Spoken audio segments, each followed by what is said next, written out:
कि राहुल गांधी के पिताजी राजीव गांधी, राजीव गांधी के पिताजी फिरोज गांधी, फिरोज गांधी के पिताजी जहांगीर खान, और जहांगीर खान से पहले हुए जी जब्बर खान, और उनके पिता हुए मोहम्मद नसीर खान। तो आपके दर्शक अच्छी तरह समझ सकते हैं कि इच्छाधारी हिंदू क्यों सनातन की आस्थाओं पे बार बार चोट करने का ये प्रयास किया जा रहा है। निशा जी, आपको, मेरे दोनों को पैनलिस्ट को और आपके चैनल के सभी प्यारे प्यारे दर्शकों को भारतीय जनता पार्टी की तरफ से मेरा यानी डॉक्टर आशीष का प्यार भरा नमस्कार। निशा जी, जिस सफाई से इस समय कांग्रेस के प्रवक्ता झूठ बोलने का और फिर से लोगों को गुमराह करने का प्रयास कर रहे हैं, मैं अपने ओपनिंग कमेंट में ही उनसे यह पूछ लूं कि जरा मुझे बता दें कि कार्तिक चिदंबरम किस पार्टी के नेता हैं। जरा मुझे बता दें प्रियांक खड़गे किस पार्टी के नेता हैं। जब एमके स्टालिन के बेटा उस घटिया बयानबाजी करता है सनातन के ऊपर और ये लोग उसका खुलेआम समर्थन करते हैं, और अगर कांग्रेस का स्टैंड उससे अलग है, तो क्या कांग्रेस ने उनके ऊपर कोई शो कॉज नोटिस या उनको एक्सपेल करने का कोई एक्शन लिया क्या? कि सनातन वो है जिसका ना आदि है ना अंत है, वो नश्वर है, वो अजन्म है। सनातन वो है जो ना मिटा था रावण के अहंकार से, ना मिटेगा कंस की हुंकार से, ना बाबर ना औरंगजेब के अत्याचार से। तो ये कुछ तुच्छ परजीवी ये क्या सनातन को मिटाने की बात करेंगे? क्योंकि हम सनातन में वसुदेव कुटुंबकम की बात करते हैं, सबका साथ, सबका विकास, सबका प्रयास और सबके विश्वास को साथ लेके हम चलने की बात करते हैं। आप भी बता दीजिए, जब खुली जगह पर जो है संसद में मुल्ला कहा जाता है, अरे मुल्ले, तब वो किस पार्टी के नेता हैं? आप भी बता दीजिए। और फिर उन्हें गिफ्ट दिया जाता है, राजस्थान के टोंक की जिम्मेदारी दी जाती है, गिफ्ट दिया जाता है ना उन्हें, उतना अच्छा भाषण देने के बाद उन्हें गिफ्ट दिया जाता है जब वो मुल्ला कहते हैं। उस पर भी जवाब दीजिएगा आशीष जी। नहीं, बिल्कुल बिल्कुल जवाब दूंगा। मैं पहले आप ही की बात का जवाब दे देता हूं, अपनी बात बाद में रखूंगा। वो ये कि देखिएगा, एक होता है स्पॉन्टेनियस स्पर रिप्लाई और एक होता है रिपीटेड ऑफेंस।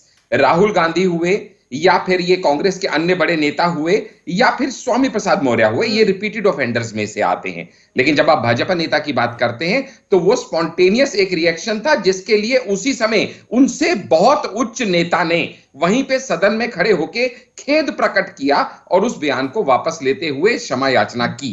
लेकिन ये आपका कहना कि उस बयान की वजह से उनको कोई पुरस्कार दिया गया, ये सिर्फ एक मनगढ़ंत कहानी है जिसका कुछ आधार नहीं है। कि सनातन वो है जिसका ना आदि है ना अंत है, वो नश्वर है, वो अजन्म है। सनातन वो है जो ना मिटा था रावण के अहंकार से, ना मिटेगा कंस की हुंकार से, ना बाबर ना औरंगजेब के अत्याचार से। तो ये कुछ तुच्छ परजीवी ये क्या सनातन को मिटाने की बात करेंगे? क्योंकि हम सनातन में वसुदेव कुटुंबकम की बात करते हैं, सबका साथ, सबका विकास, सबका प्रयास और सबके विश्वास को साथ लेके हम चलने की बात करते हैं। लेकिन उसके सामने से अगर आप देखें तो सनातन का जिस तरीके से अपमान किया जाता है बाकी नेताओं द्वारा, जिसके ऊपर कांग्रेस के नेता भी इन्वॉल्व हैं, तो कभी यहां पे आप समझिएगा कि काली माता को सिगरेट पीता हुआ दिखा दिया जाए, कभी भगवा आतंकवाद कह दिया जाए, कभी इच्छाधारी हिंदू, जनेऊधारी हिंदू 54-55 साल का बालक खुद को हिंदू प्रूव करने में लग जाए। जबकि हम सब जानते हैं कि राहुल गांधी के पिताजी राजीव गांधी,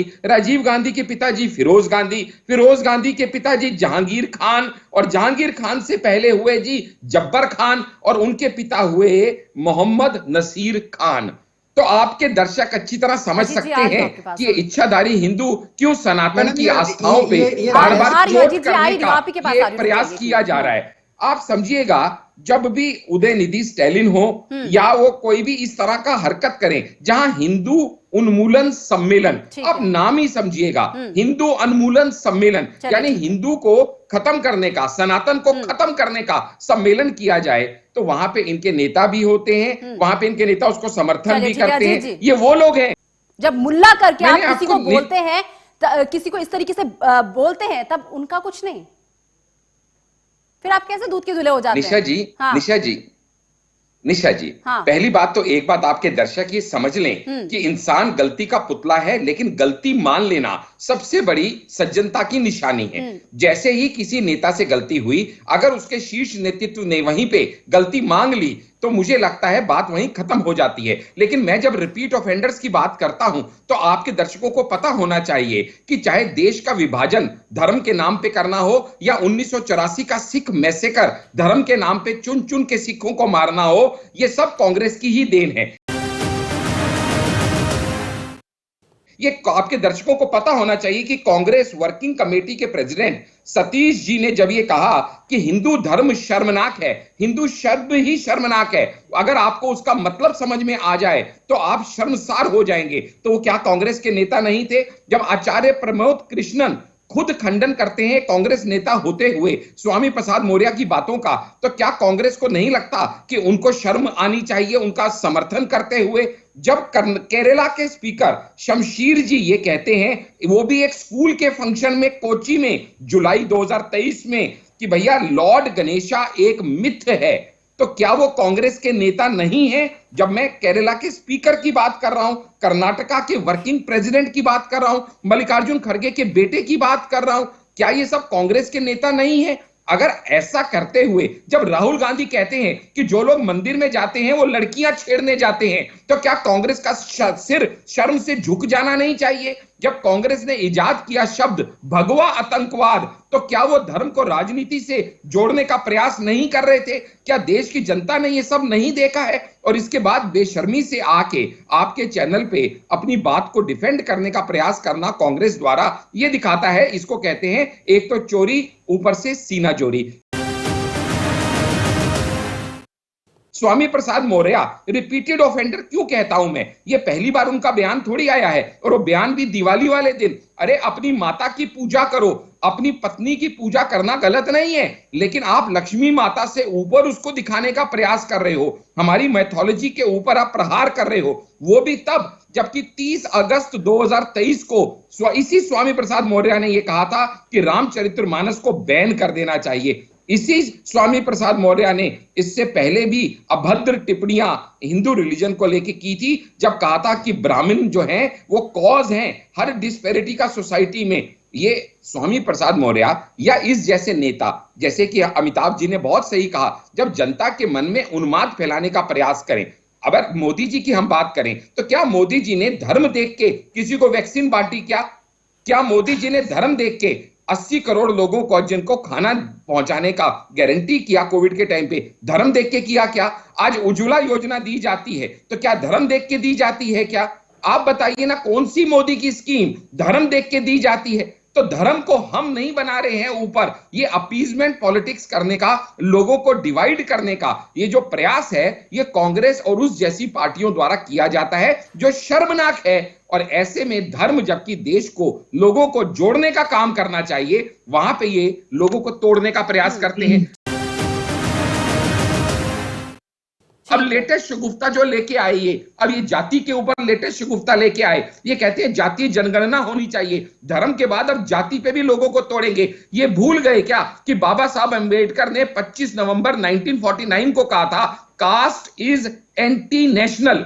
ये भूल गए क्या कि पी चिदम्बरम ने 2010 में कहा था कि कास्ट सेंसस जो है सोसाइटी के लिए डेंजरस है क्या? ये भूल गए क्या 1983 में इंदिरा गांधी ने कहा था मैं जातिवाद में नहीं मानती? ये भूल गए क्या 6 सितंबर 1990 में इंदिरा गांधी का नारा था ना जात पर ना पात पर मोहर लगेगी हाथ पर? यानी जातिवाद को बार बार जिस शीर्ष नेतृत्व ने आप ही के खंडन किया, आज आप उसी जातिवाद को अपना इलेक्शन जीतने का एक टूल बना के लोगों के बीच में आ रहे हो। अरे हमको मत मानो, आप कम से कम अपने शीर्ष नेतृत्व की तो अच्छी बात है, लंबी चौड़ी लिस्ट बना के लाए हैं आप, किसने कहां पर क्या आशीष जी, अब आप अपनी बात रखिए। देखिएगा निशा जी, मैंने तो पहले भी आपके सम्मुख ये बात कही है कि एक आइसोलेटेड इंसिडेंट्स को आप एक सीरीज ऑफ इंसिडेंट्स से कंपेयर नहीं कर सकते, क्योंकि उस आइसोलेटेड इंसिडेंट्स को हमारे शीर्ष नेतृत्व ने उसी समय उसी जगह पे बिना समय खोया। देखिए बीच में अब ये बोल रहे हैं, निशा जी इनको चुप कराइए। निशा जी बीच में नहीं बोलने को रिक्वेस्ट कीजिए इनसे, मैं इनके बीच में नहीं बोला था निशा जी। एक बार सुन लीजिए प्लीज। जी, तो उस आइसोलेटेड इंसिडेंट्स को उसी समय हमारे शीर्ष नेतृत्व ने वहीं पे उसका खंडन किया और खेद जताया। लेकिन सामने से यह बताए ना कि क्या पी चिदंबरम के बेटे के समर्थन करने पे स्टैलिन के वो या फिर अपना खड़गे के बेटे के सपोर्ट करने को क्या इन्होंने उसका खंडन किया? क्या उन्होंने उसके लिए माफी मांगी? नहीं किया। राहुल गांधी के मंदिर वाले बयान पे क्या इन्होंने माफी मांगी? नहीं मांगी।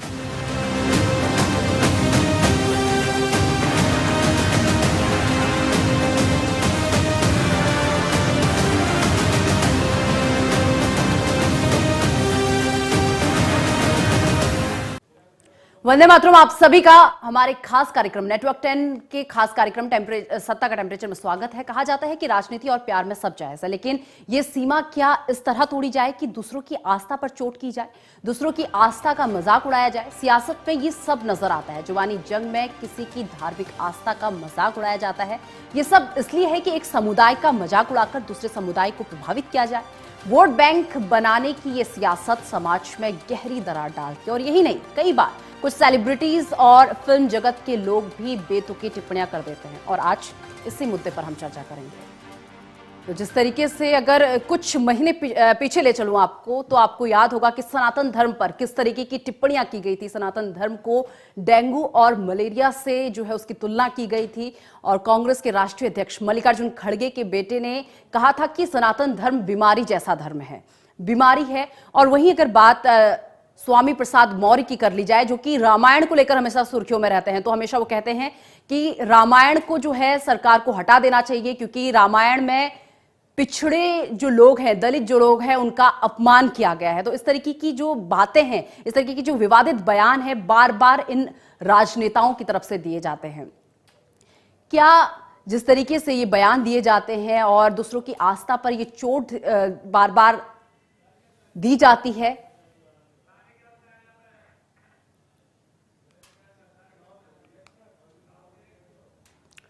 और इस मुद्दे पर करेंगे चर्चा। उससे पहले कुछ खास मेहमान इस वक्त हमारे साथ जुड़ चुके। सबसे पहले आपका परिचय उनसे करवा देती हूं। बीजेपी से नेता डॉक्टर आशीष हांडा जी इस वक्त हमारे साथ जुड़ चुके हैं, और कांग्रेस से प्रवक्ता अजीत राय जी इस वक्त हमारे साथ जुड़ चुके हैं। वरिष्ठ पत्रकार अमिताभ कुमार जी इस वक्त हमारे साथ जुड़ चुके हैं। अजीत राय जी, शुरुआत आप ही से। आस्था पर यह चोट कब तक लगती रहेगी? देखिए, ज्यादा दूर नहीं जाती, मल्लिकार्जुन खड़गे के बेटे की बात कर लेती हूँ। उन्होंने कहा था कि जो ये धर्म है, ये सनातन धर्म है, ये बीमारी जैसा है। अजीत राय जी। जी नमस्कार निशा जी, और आज इतने समय बाद इस विषय पे चर्चा की जा रही है। देखिए, कांग्रेस पार्टी का ये निश्चित रूप से मानना है कि धर्म और आस्था एक सम्मान का विषय है, और किसी को भी इस विषय पे टीका टिप्पणी करने का कोई अधिकार नहीं है। हर व्यक्ति को, चाहे वो किसी पंथ और धर्म से संबंध रखता हो, उसे अपनी आस्था को जीने का, उसके अनुसार जो व्यवहार आचरण करने का उसको स्वतंत्रता है, और ये स्वतंत्रता हमें हमारे संविधान से मिली हुई है। इसलिए मेरा मानना है कि कोई व्यक्ति व्यक्तिगत रूप से क्या टिप्पणी करता है, क्या नहीं करता है, ये उस व्यक्ति तक सीमित है। ये उसके आचार और विचार को दर्शाता है।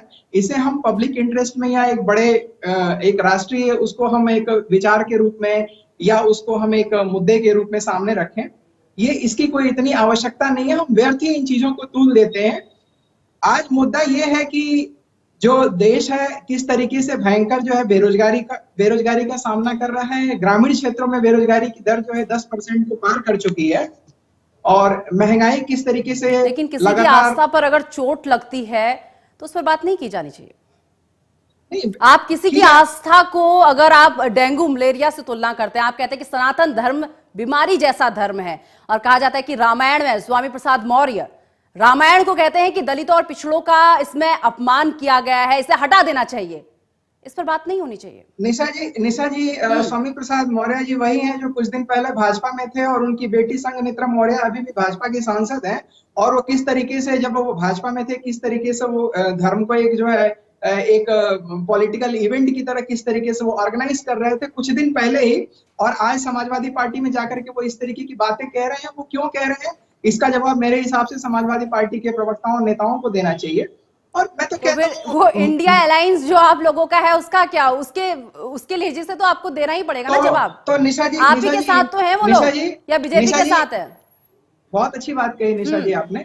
तो आपने देखा होगा कि पिछले दिनों में, चूंकि अभी तो थोड़ा सा 5 राज्यों के चुनावों को लेकर के कांग्रेस पार्टी और सारे हमारे नेता, हम सब कार्यकर्ता बहुत बड़ी व्यस्तता में है, लेकिन पहले जो मीटिंगें हुई हैं इंडिया अलायंस की, और उसमें जो कुछ हमने प्रस्ताव पारित किए हैं, कुछ कॉमन एजेंडा हमने तय किए, उसमें क्या आपने पूरे कॉन्टेक्स्ट में कहीं ये देखा क्या कि हमने सनातन धर्म के बारे में या किसी भी धर्म के विषय में हम इस तरीके की कोई हमारी कोई, और जब कहा गया तब भी तो आप लोगों ने कुछ नहीं कहा, तब भी तो आपने कुछ, जब मलेरिया डेंगू से तुलना की गई तब आपके मुंह से एक शब्द नहीं निकला। जब मल्लिकार्जुन खड़गे के बेटे बोलते हैं कि क्यों कहें, हाँ मैं तो कहता हूं, अरे तो अगर वो गलत बोल रहे थे उसे सही भी तो किया जा सकता था। अगर वो गलत कह रहे थे कि नहीं ऐसा नहीं है, ये जो कहा गया है कुछ, उसे एक व्यवस्थित भाषा का यूज वहां पर किया जा सकता था, लेकिन आप लोग चुप रहे उसके बाद। निशा जी आज से कुछ साल पहले जब मोदी जी गुजरात के मुख्यमंत्री हुआ करते थे, तो उन्होंने एक आपके जैसे ही किसी पत्रकार को इंटरव्यू दिया था और उसने कहा था कि मेरे लिए हिंदू या सनातन जैसा धर्म कोई है ही नहीं, ये तो हमारे लिए इसका जवाब देने के लिए बैठे आशीष जी, देंगे आपको जवाब।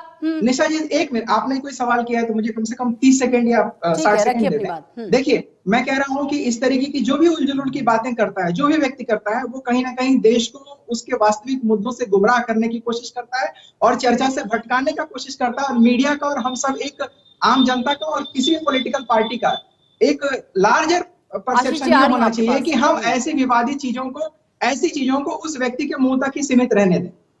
ठीक है आशीष जी। जी निशा जी, आपको, मेरे दोनों को पैनलिस्ट को और आपके चैनल के सभी प्यारे प्यारे दर्शकों को भारतीय जनता पार्टी की तरफ से मेरा यानी डॉक्टर आशीष का प्यार भरा नमस्कार।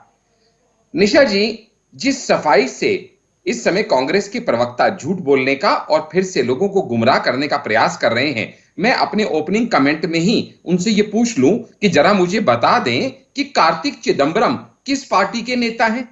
जरा मुझे बता दें प्रियांक खड़गे किस पार्टी के नेता हैं। जब एमके स्टालिन के बेटा उस घटिया बयानबाजी करता है सनातन के ऊपर और ये लोग उसका खुलेआम समर्थन करते हैं, और अगर कांग्रेस का स्टैंड उससे अलग है, तो क्या कांग्रेस ने उनके ऊपर कोई शो कॉज नोटिस या उनको एक्सपेल करने का कोई एक्शन लिया क्या? कैसे मान लिया जाए? आशीष जी आप भी बता दीजिए, जब मुल्ला कहा जाता है वो किस पार्टी के नेता हैं? आप भी बता दीजिए, जब खुली जगह पर जो है संसद में मुल्ला कहा जाता है, अरे मुल्ले, तब वो किस पार्टी के नेता हैं? आप भी बता दीजिए। और फिर उन्हें गिफ्ट दिया जाता है, राजस्थान के टोंक की जिम्मेदारी दी जाती है, गिफ्ट दिया जाता है ना उन्हें, उतना अच्छा भाषण देने के बाद उन्हें गिफ्ट दिया जाता है जब वो मुल्ला कहते हैं। उस पर भी जवाब दीजिएगा आशीष जी। नहीं, बिल्कुल बिल्कुल जवाब दूंगा। मैं पहले आप ही की बात का जवाब दे देता हूं, अपनी बात बाद में रखूंगा। वो ये कि देखिएगा, एक होता है स्पॉन्टेनियस स्पर रिप्लाई और एक होता है रिपीटेड ऑफेंस। राहुल गांधी हुए या फिर ये कांग्रेस के अन्य बड़े नेता हुए या फिर स्वामी प्रसाद मौर्य हुए, ये रिपीटेड ऑफेंडर्स में से आते हैं। लेकिन जब आप भाजपा नेता की बात करते हैं तो वो स्पॉन्टेनियस एक रिएक्शन था जिसके लिए उसी समय उनसे बहुत उच्च नेता ने वहीं पे सदन में खड़े होके खेद प्रकट किया और उस बयान को वापस लेते हुए क्षमा याचना की। लेकिन ये आपका कहना कि उस बयान की वजह से उनको कोई पुरस्कार दिया गया, ये सिर्फ एक मनगढ़ंत कहानी है जिसका कुछ आधार नहीं है। दूसरी बात, ये सारी चीजें मनगढ़ंत कैसे हो जाती हैं? अगर वो चीज उनके लिए लागू होती है तो वो चीज आपके लिए भी लागू होती है। आप प्रूव कर दीजिए कि आशीष इस बयान जी, वो की चीज वजह अगर से उनके लिए लागू होती है तो वो चीज आपके लिए भी लागू होती है। आप अपने लिए तो आपके लिए भी तो लागू होगी ना। जी जी, मैं निशा जी, मैं अपनी ओपनिंग कमेंट्स दे दूं, उसके बाद मैं आपके सवाल का जवाब दूं तो उचित। जी निशा जी के जी, मैं निशा जी ही कह रहा हूं, वॉइस की दिक्कत हो सकती है। निशा जी, मैं आपके दर्शकों को पहले तो यह बता दूं कि सनातन वो है जिसका ना आदि है ना अंत है, वो नश्वर है, वो अजन्म है। सनातन वो है जो ना मिटा था रावण के अहंकार से, ना मिटेगा कंस की हुंकार से, ना बाबर ना औरंगजेब के अत्याचार से। तो ये कुछ तुच्छ परजीवी ये क्या सनातन को मिटाने की बात करेंगे? क्योंकि हम सनातन में वसुदेव कुटुंबकम की बात करते हैं, सबका साथ, सबका विकास, सबका प्रयास और सबके विश्वास को साथ लेके हम चलने की बात करते हैं। लेकिन उसके सामने से अगर आप देखें तो सनातन का जिस तरीके से अपमान किया जाता है बाकी नेताओं द्वारा, जिसके ऊपर कांग्रेस के नेता भी इन्वॉल्व हैं, तो कभी यहां पे आप समझिएगा कि काली माता को सिगरेट पीता हुआ दिखा दिया जाए, कभी भगवा आतंकवाद कह दिया जाए, कभी इच्छाधारी हिंदू, जनेऊधारी हिंदू 54-55 साल का बालक खुद को हिंदू प्रूव करने में लग जाए। जबकि हम सब जानते हैं कि राहुल गांधी के पिताजी राजीव गांधी, राजीव गांधी के पिताजी फिरोज गांधी, फिरोज गांधी के पिताजी जहांगीर खान, और जहांगीर खान से पहले हुए जी जब्बर खान, और उनके पिता हुए मोहम्मद नसीर खान। तो आपके दर्शक अच्छी तरह समझ सकते हैं कि इच्छाधारी हिंदू क्यों सनातन की आस्थाओं पे बार बार चोट करने का ये प्रयास किया जा रहा है। आप समझिएगा, जब भी उदयनिधि स्टैलिन हो या वो कोई भी इस तरह का हरकत करें जहां हिंदू उन्मूलन सम्मेलन, आप नाम ही समझिएगा, हिंदू उन्मूलन सम्मेलन, यानी हिंदू को खत्म करने का, सनातन को खत्म करने का सम्मेलन किया जाए, तो वहां पे इनके नेता भी होते हैं, वहां पे इनके नेता उसको समर्थन भी करते हैं। ये वो लोग हैं जो ठीक है आशीष जी, आऊंगी फिर आप अपनी बात कंप्लीट कीजिएगा। अजीत जी बहुत देर से कुछ कहना चाह रहे हैं। अजीत जी। मैडम, बीजेपी में जो डॉक्टर जो अपने नाम क्या है कि डॉक्टर लगा के आते हैं ना, वो पता नहीं फैक्चुअली इतना इनकरेक्ट होते हैं और कितनी बेशर्मी से जो है कि नेशनल टीवी चैनल पे सरेआम झूठ बोलते हैं। अरे जिस आप जहांगीर की बात कर रहे हैं, वो पारसी थे और उनके ही परिवार के एक जो है ना, वरुण गांधी जी आपके पास भी सांसद हैं, जरा उनसे जाके पूछिएगा कि उनके जो मैंने झूठ क्या बोला अजीत जी? मैंने झूठ क्या बोला? मैंने जो पुश्ते गिनवाई पिछली 6, उसमें झूठ क्या है वो बताइए।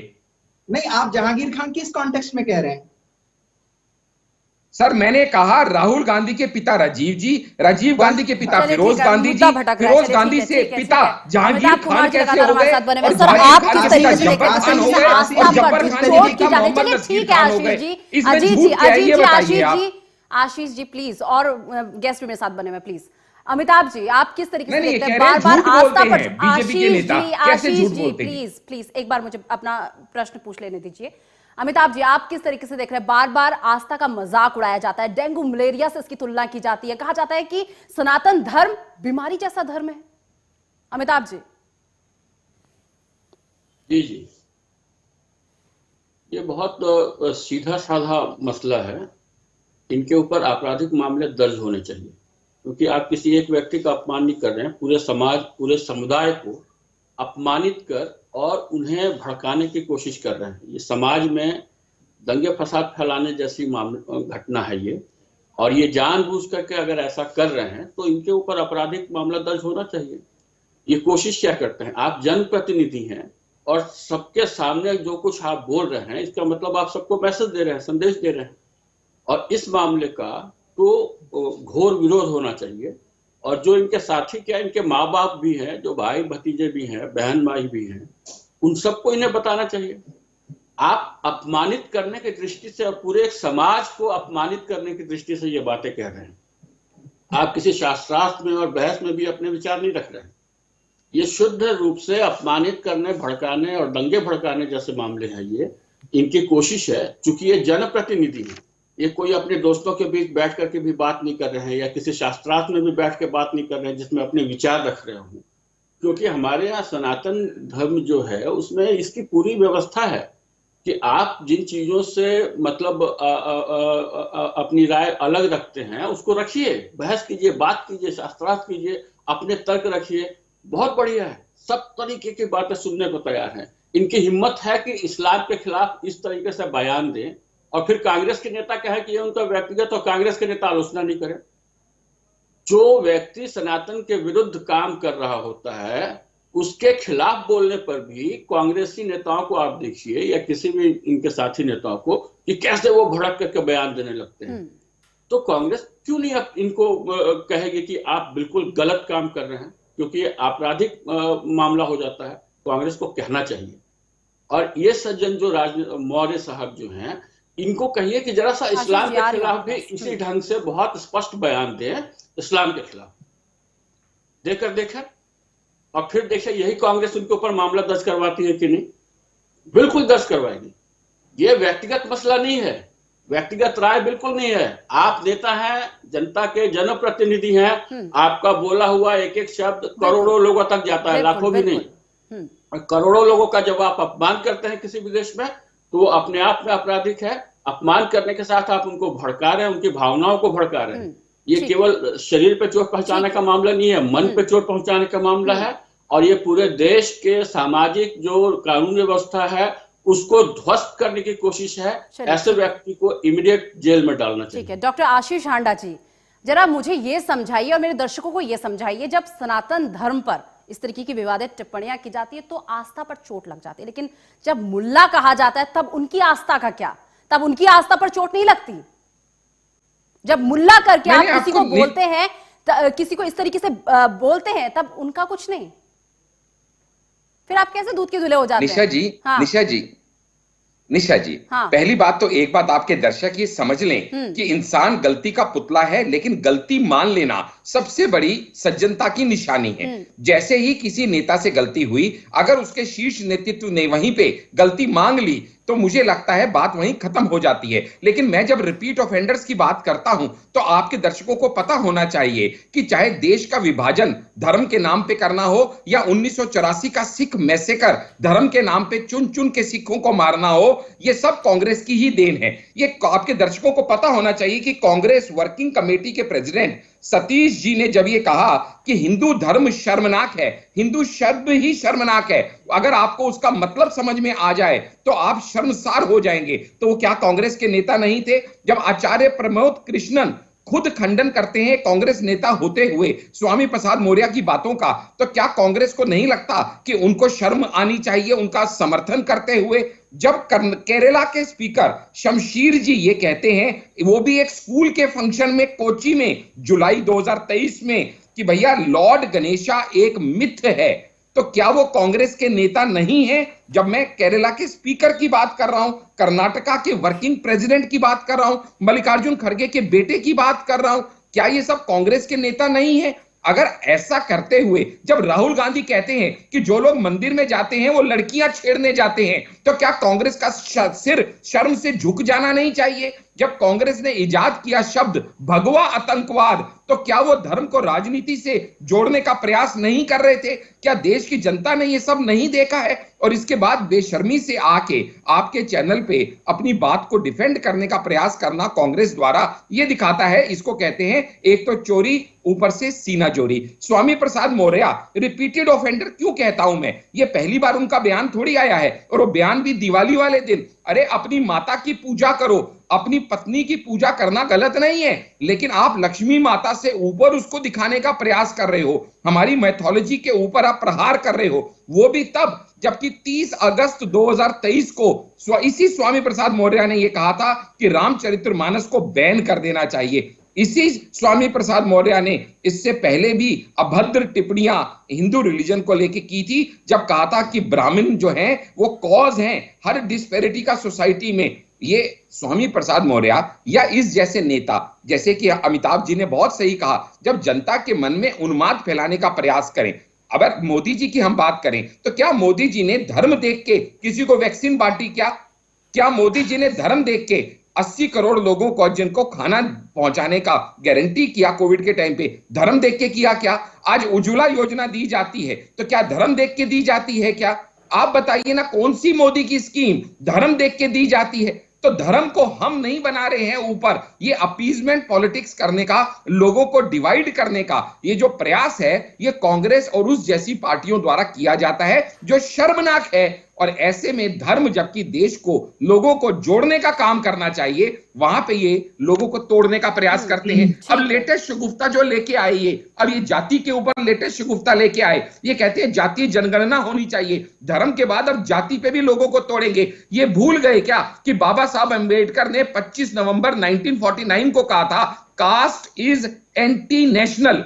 ये भूल गए क्या कि पी चिदम्बरम ने 2010 में कहा था कि कास्ट सेंसस जो है सोसाइटी के लिए डेंजरस है? क्या ये भूल गए क्या 1983 में इंदिरा गांधी ने कहा था मैं जातिवाद में नहीं मानती? ये भूल गए क्या 6 सितंबर 1990 में इंदिरा गांधी का नारा था ना जात पर ना पात पर मोहर लगेगी हाथ पर? यानी जातिवाद को बार बार जिस शीर्ष नेतृत्व ने आप ही के खंडन किया, आज आप उसी जातिवाद को अपना इलेक्शन जीतने का एक टूल बना के लोगों के बीच में आ रहे हो। अरे हमको मत मानो, आप कम से कम अपने शीर्ष नेतृत्व की तो अच्छी बात है, लंबी चौड़ी लिस्ट बना के लाए हैं आप, किसने कहां पर क्या बोला, लेकिन आपको भी समझना चाहिए जब खुले संसद में मुल्ला कहा जाता सिर्फ माफी मांगने से कुछ नहीं होता, तो उस पर जरा आपको भी ध्यान देना चाहिए। अजीत राय जी शायद कुछ कहना चाह रहे हैं आप।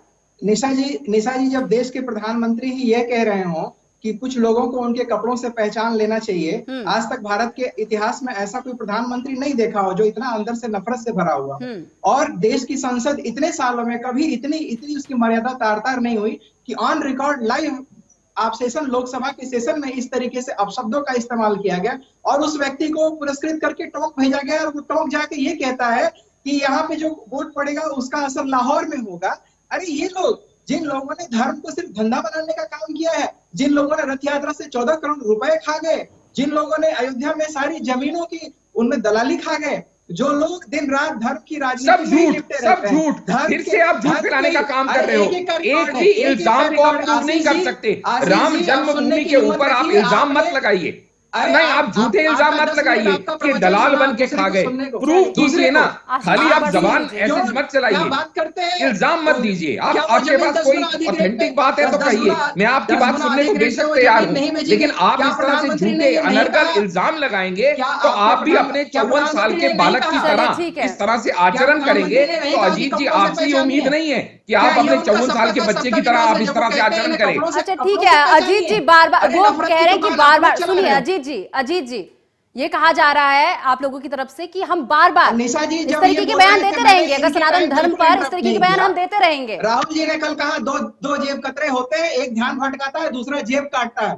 ये अडानी और मोदी दो जेब कतरे हैं, एक ध्यान भटका रहा है और एक जो है जेब काट रहा है जनता का, इसके सिवा कुछ नहीं है। अरे आप तो वो हो जो राम के अस्तित्व पे सवाल उठाते हो। अरे आप दोनों को शर्म आनी चाहिए, आप धर्म जैसी चीज पर भी पॉलिटिक्स लेके आ रहे हैं, आप दोनों को शर्म आनी चाहिए। मतलब धर्म इतना सेंसिटिव मुद्दा है उस पर भी आप लोग राजनीति कर रहे हैं। मेरे वरिष्ठ पत्रकार हमारे साथ बने हुए हैं, अमिताभ जी आपने दोनों को सुना, क्या कहेंगे? आपकी सरकार ने अजीत जी निशा जी, आपने उन्हें बिल्कुल इंटरप्ट नहीं किया, मुझे आप 1 मिनट में नहीं दे रही हैं बोलने। तो आप लोग भी तो देखिए धर्म जैसी चीज पर आप पॉलिटिक्स कर रहे हैं। इनकी सरकार ने, मैंने तो पहले ही उसकी निंदा कर दी। मैं तो कहता हूँ भाजपा का स्टैंड क्या है, इनकी सरकार ने सुप्रीम कोर्ट में एफिडेविट नहीं दिया है कि जो है अरे बाबा ये किसी ने नहीं कहा, देखिए ये किसी ने नहीं कहा कि हम ऐसा नहीं करेंगे। हाँ, अपने आप को डिफेंड करने में दोनों लगे हुए हैं, वो आशीष जी भी अपने आप को डिफेंड करने में लगे, अजीत जी भी अपने आप को डिफेंड करने में लगे, लेकिन किसी के मुंह से ये शब्द नहीं निकला। सुनिए अजीत जी, किसी के मुंह से ये शब्द नहीं निकला, हाँ ये चीज बोली गई थी, ये चीज नहीं होनी चाहिए थी, किसी ने नहीं बोला, लेकिन अपने आप को डिफेंड करने में यहाँ पर दोनों प्रवक्ता लगे हुए। अमिताभ जी चलिए ठीक है, बहुत समय दे दिया आप लोगों को, चलिए ठीक है। अमिताभ जी क्या कहेंगे? दोनों प्रवक्ताओं को सुना आपने? नहीं, बहुत स्पष्ट है। विधुरी जी को हमने तो सुना था, सबने देखा था कितने अपमानजनक ढंग से उन्होंने उन शब्दों का इस्तेमाल किया था। मुल्ला शब्द अपने आप में कुछ बुरा नहीं है, लेकिन वो गाली की तरह इस्तेमाल किया था उन्होंने, क्योंकि आपके कहने का तरीका जो होता है, जो भाव होता है, उसके पीछे जो नियत होती है वो स्पष्ट नजर आती है और बहुत गलत तरीके से। और आशीष जी आपको एक बार वीडियो देख लेनी चाहिए, वो सब बात थी उन्होंने जो कहा था, मैंने देखी है, बिल्कुल देखी है निशा जी। जब आपको ये कह दिया कि आप हमारे रक्षा मंत्री उसी समय उसका ऊपर खंडन कर रहे हैं, और आपको पता है, अगर आपको नहीं पता तो मैं बता दूं, प्रिविलेज कमेटी ने भी 7 तारीख को हियरिंग के लिए उनको बुलाया हुआ है। अपने आप जो अपना लीगल रिकोर्स है वो होगा, प्रिविलेज कमेटी ने बुलाया हुआ है उनको 7 तारीख को। आपकी पार्टी ने तो अवार्ड दे दिया उन्हें ना, प्रिविलेज कमेटी तो आल पार्टी की है, आपकी पार्टी ने तो उन्हें अवार्ड देकर राजस्थान भेज दिया है। देखिए बहुत स्पष्ट है, इस तरह की बातें करके ये राजनीतिक दल जो है, इसका मतलब है कि आप किसी देश के सरकार में आना चाहते हैं, सत्ता चलाना चाहते हैं, और जिसका उद्देश्य है समाज का, देश का विकास करना, लोगों को बेहतर जिंदगी देना। तो इसका मतलब है आपके अंदर वो सब क्षमताएं नहीं हैं, इसीलिए आप जन भावनाओं से खिलवाड़ करके किसी भी तरह सत्ता पर काबिज होना चाहते हैं। आप काम नहीं करना चाहते, बल्कि जनता की भावनाओं का इस्तेमाल करके सत्ता पर काबिज होना चाहते हैं। तो स्पष्ट होता है कि आप सत्ता में आएंगे भी तो आप ढंग से काम नहीं करेंगे, लोगों को लड़ाते रहेंगे, बांटते रहेंगे लोगों को, और उसके आधार पर सत्ता पे काबिज होते रहेंगे। ये आपकी कमजोरी की निशानी है, और आप इस लायक नहीं हैं कि आप सरकार में आए और सरकार चलाएं। ये बहुत स्पष्ट बात है। ठीक है आशीष जी, अजीत जी, अब आप दोनों से आखिर ये सब कब रुकेगा? एक एक कर जवाब दीजिए। अजीत जी पहले आप। निशा जी, मैंने अपने ओपनिंग रिमार्क में ही कहा कि ये बिल्कुल आस्था पर किसी की भी आस्था पर चोट करने का कोई अधिकार नहीं है, चाहे वो कोई भी पंथ हो, कोई भी धर्म हो। दूसरी चीज, ये अभी हमारे जो बीजेपी के साथी हैं आशीष जी, वो लगातार स्वामी प्रसाद मौर्य जी कह रहे हैं, मैं कह रहा हूँ ये बीजेपी से गए हैं और आज नेशनल टीवी पे ये गारंटी दे दे कि कुछ महीने बाद वापस ये बीजेपी में नहीं आ जाएंगे। मेरा ये कहना है कि ये धर्म को सिर्फ ना एक लोगों को भड़काने, चाहे वो किसी का भी धर्म, या पंथ हो, उसको भड़काने का, मुद्दों से ध्यान भटकाने का हथियार नहीं बनाना चाहिए। ये बिल्कुल गलत है। अगर वो कोई भी करता है तो किसी को भी किसी की आस्था पे चोट पहुंचाने का कोई अधिकार नहीं। इसी के जरिए हमें ये पता चल गया इंडिया गठबंधन की गांठें भी दिखने लग गई। चलिए ठीक है आशीष जी, अब आप अपनी बात रखिए। देखिएगा निशा जी, मैंने तो पहले भी आपके सम्मुख ये बात कही है कि एक आइसोलेटेड इंसिडेंट्स को आप एक सीरीज ऑफ इंसिडेंट्स से कंपेयर नहीं कर सकते, क्योंकि उस आइसोलेटेड इंसिडेंट्स को हमारे शीर्ष नेतृत्व ने उसी समय उसी जगह पे बिना समय खोया, देखिए बीच में अब ये बोल रहे हैं, निशा जी इनको चुप कराइए। निशा जी बीच में नहीं बोलने को रिक्वेस्ट कीजिए इनसे।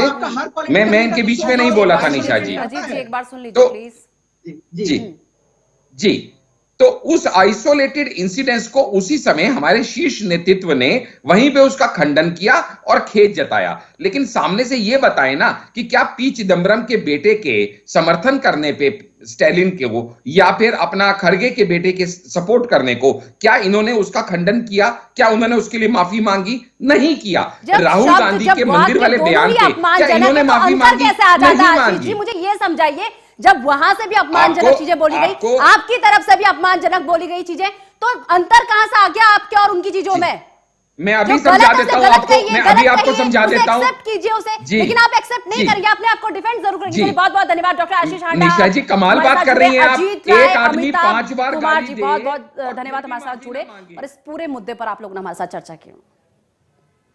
और फिलहाल मेरे साथ 7 टेम्परेचर में बस इतना ही। देश दुनिया की तमाम बड़ी खबरों के लिए देखते रहिए नेटवर्क 10। जय हिंद।